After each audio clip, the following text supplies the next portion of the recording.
Happy Saturday! In my last video, I promised that I would come back and give you more of an update, or an update on the rest of the plants that I purchased this year. I'm still struggling with that word. And I do plan to do that. But today's video is going to be the struggle plant edition. So I purchased about 20 plants this year, and about I would say 5 or so of them we are in a toxic relationship. So I wanted to bring those plants to you today, and I want to talk about, let's open the conversation about plants that just don't do well in your care, and what do you do or not do? So let's get started. Before we get started though, let me introduce myself. My name is Yvette Boone. I'm a recovering software engineer and a lifelong creative hobbyist and plant enthusiast. And here on this channel, we create a safe space for Black women to incorporate creative hobbies into their wellness practice. Emphasis on wellness practice. And this part of plant care really taps on your wellness practice. So I'm not really having a great day today. I'm not. And it's the holiday season. If you're watching this in the future, when I recorded this video, it is the holiday season.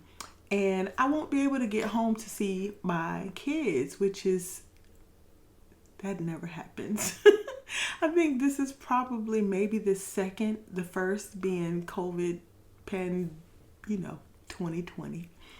And this is the second year that I have not spent Christmas with my kids. And my grandkids. And so it's a little difficult just all around. And things just get even worse when your plants are not doing well, right? First, we're going to go through the plants that I'm actually struggling with. Some of them are still alive. I'm going to be upfront and honest with you. There are some plants on this list that are not here to tell their side of the story. But we're going to power through anyway. But first, let me go get some tea. Okay, so I wanted to share with you what kind of tea I'm drinking today. This is the Mint Medley from Bigelow. It's spearmint and peppermint. I love this, and I love to add lemon to it. I know it sounds weird, but it tastes really, really good. I love that. I'm gonna let that brew while we talk. So one thing I mentioned earlier is that I've been having a rough time. Today was a really rough day, and when you start compounding rough days with things that are not going well and the holidays, I know some of you guys are going to be able to resonate with this, because the holidays are not always great for everybody, right? So I wanted so badly to bring you the other plants that are doing well in my care, but something felt a little not so authentic about that today. Really, I was in this space, and not that I'm not grateful or appreciative of all the other beautiful plants that I have in my care, but it just felt not quite there to be chipper today. And so we're going to talk about these struggle plants. Now, I'm going to start with, and I'm trying to remember which one. We're not going to do too much editing on this video. This is all going to be real and raw. I'm going to start with one that I still actually have. So this is when I got it, what she looked like. But this is a Hawaiian spider plant. She is cute. And this is what she looks like now. Now, you might be looking and saying, oh, Yvette, that plant looks like she's doing fine. But you saw how perky she was before. I don't know. This is the thing. I put it on the struggle list because I really don't know how she's doing. She looks cute on camera though. I love this plant, but I'm really not convinced that I'm taking really good care of her. So I need to give it some more time. I'm going to continue doing what I'm doing and just keep watching her to make sure that, you know, I'm not seeing signs of stress. Like, she has a couple of little brown tips, but for the most part, I think she's doing okay. I really think she would benefit from more humidity, but I'm not gonna worry about that too much. She's just gonna have to get used to whatever humidity we got in the house. So I think she's doing okay, right? What do you think? You guys let me know if you have kept spider plants before. I've kept spider plants before. This is not my first time owning a spider plant, but the one that I had was a gift, and she was already very mature. Like, she had enough babies to make a plant this big. That's how mature she was. So she was used to whatever she was used to, and whatever I did to her, she was like, fine, it's okay. I never grew one from small. And so, you know, I think that might be the issue. I have that same issue. Are you tickling me? I have that same issue with aglaonemas. I almost have to get them super big. Otherwise, we don't match. They need to be mature. If you are enjoying this kind of content, you will love our community. So don't forget to hit that like button and hit that subscribe button and share the video. And let's get back to it. Okay, on to the next one. She's got a little browning on her leaves. So this is a Xanthosoma. Yeah, Xanthosoma, lime ginger. This is super cute. Look. It reminds me of Syngonium, right? Like it could be his cousin. She did not make it. Okay. What had happened was she didn't make it. She was really pretty. So for those that love Syngoniums, I think this plant would be right up your alley. I love the shape of the plant. I love the color. There's another version that is like a really dark green and cream stripe sort of. Oh, I was just so excited about getting both of those and pairing them together. And I got that one plant here and no bueno. I saw some spider webs on her and then it went all downhill from there. And I will admit, I think part of it, well, all of it is me. The plant knows how to live, but I was killing it, right? When I see spider webs on the plant, I sort of freak out, and I sort of have doom and gloom, and I'm like, oh, you're not gonna make it. What? If I wanted to keep that plant alive, I think what I could probably do is rinse it regularly. Like every time I go to water that plant, just rinse it off and rinse off whatever buggy boos or pests might be on it. Like that's one of those plants that I feel like in my care, you just have to know it's going to have spider mites, period. Right? And I can't get with that. I cannot sign that contract because I don't want it. So she gives me Syngonium vibes, even though I love that plant. I thought it was really pretty, and I was really excited about having her and the Syngonium in my plant and in my care. And both of them, they packed up and they were like, we not doing this. I don't want to be here. So they left. So I have nothing to show. Sorry. Okay, plant number 3. This is another cutie that I got for Mother's Day. This is the Fonia, what is her name? Red Ann. Again. Okay. I had the Syngonium near this Fonia, and I was already, because I saw the spider, or because I saw the webbing on the Syngonium, my brain was like, oh, this is a goner. And I rinsed the Fonia off. She was fine for a week, and then I saw spider webs on her. Now, it could have been regular spider webs. any kind of spider web, and we got to do something because I can't, you know.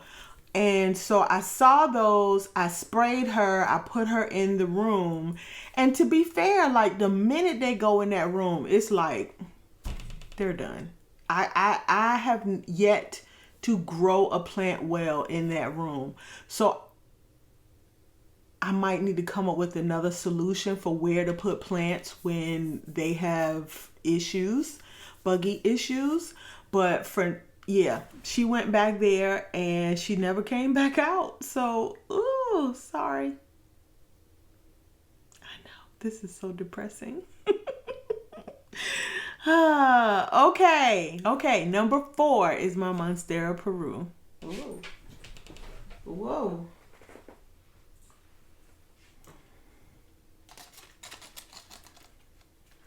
And you might be thinking, Yvette, that is not a struggle plant. But look at this. Look at all of that. Why? What is that about? Why are you doing that? Look at all that runner and it's not growing anything. Okay, this is why she made the struggle list. She looks good right here. I also have a little, and we're just gonna leave it on here. I also have a little cup where this piece fell off of this plant. I re-rooted it. Thought I was really doing something because from what I understand, they're really hard to root. Got it to root, and then she's doing this. Just like yellowing and dying, and I don't really know why. This pot here is doing a lot better than that one. However, I don't think she's gotten a new leaf since I got her. Well, no, that's not true. I did get a couple of new leaves, but then I got this big old long runner, and I feel like, look at that. That's a dead something. The tip of this looks dead too. She's not growing any new leaves, so that can't sustain. Like, that's not going to work. These old leaves are going to get old, and then they are going to fall off, and that's going to be it. I did lose this one leaf. I did let it dry out a little bit too much one time, and so but other than that, I see these little leaves here. Maybe they are new. I don't know. They're nowhere near as big as these big pretty ones. So I don't think I have the best environment, nor am I giving it the best care. So she made the struggle list because I really don't know what to do, and I don't know what I'm doing wrong. So, but she does kind of look good on camera. Okay. And let's take a wild guess at what is the next plant. So number 5 is my sterling Bakia. Yes, she, look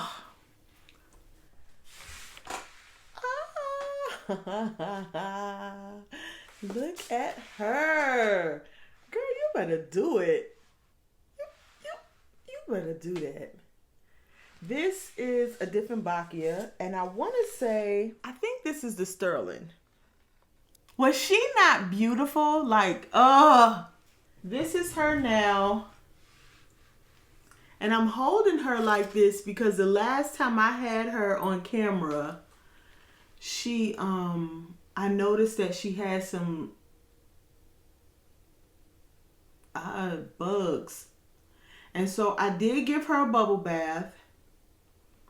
I did spray her down.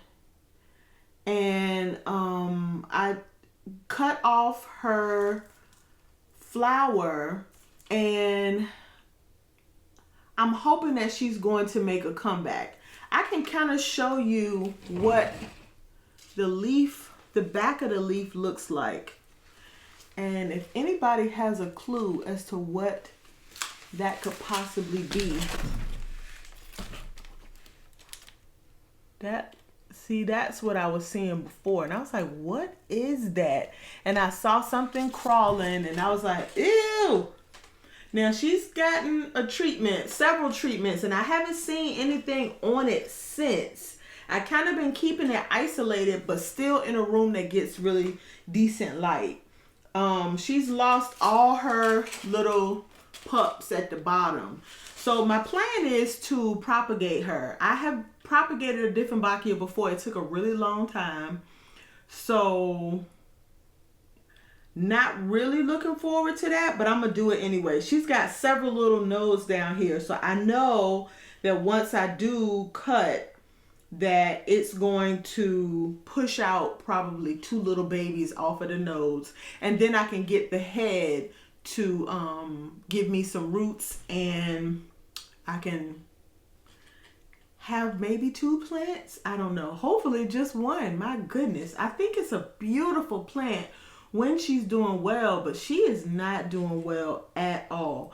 I should have cut her flower off much sooner. I think the flower was kind of drawing some attention that I didn't need. Plus it probably took a lot of energy for the plant to produce the flower, and I needed that energy to go back into the different Bakia because I'm still trying to figure out what the right care is for her. There are certain plants that I still struggle with. Aglaonemas, syngoniums, even though I think they're off the list now. Aglaonemas, syngoniums, and different Bakias. And so, and I'm going to have to put Peru, the Monera Peru on that list too. But yeah, so this is one that I struggle with. So I was trying to get the care right, and I thought I had it. A matter of fact, I think I did have it. I think she was doing really well. I gave her a nice chunky soil so her roots would not stay wet, but I could water her quite often. And I put her in a big enough pot where they would stay moist enough but not wet. And then she had the flower, and I wasn't really sure that it was a flower, and because I didn't even know different Bakias had flowers. And I didn't move on it fast enough to cut it off so that she would not suffer. So I think I know what to do going forward, but it doesn't mean that it didn't take a toll on her. But she still looks somewhat decent. I can angle her just right where it looks like, oh, she looks good, but she's struggling. What I'm learning from this set of plants that I purchased this year is that as much as I might love a plant, when they stress me out, it's not worth having them. I would much rather have something like this. Like this pothos gives me so much joy. Why would I substitute this for a plant that is pest ridden or not growing well, or you know, I miss a watering and all heck breaks loose, right? Like, why would I substitute that when I get so much joy from seeing this? I look inside here and I can see little leaves just popping up and just growing all over the place. Like, why would I want to give this up? Hopefully you feel better about getting rid of some of them plants that don't serve you well. Let them go. Let them go. Let's just bring a whole gang of plants that we love in our care close to us on a regular basis that look good, right? You look good. You look blessed. How does this not make you just happy looking at it, right? If I'm already in my feelings and then I go to look at a plant and it ain't growing or it's dying, I mean, I'm in my feelings. And then I come to a room full of this. No. So I know I'm going to get out of this funk immediately. And so the next video is going to be the rest of the plants that I purchased this year. And I'm going to give you those updates. It's probably about 8 or 9 plants. That's going to be the next video. I absolutely promise that is going to be the next video. So if no one else has told you today, I want to say to you personally, I truly appreciate you for watching my video. Definitely, if you want to leave me a comment, please do. I read them all. I comment to them all because I love the fact that we can talk to each other. And if no one else has told you today, have a great day.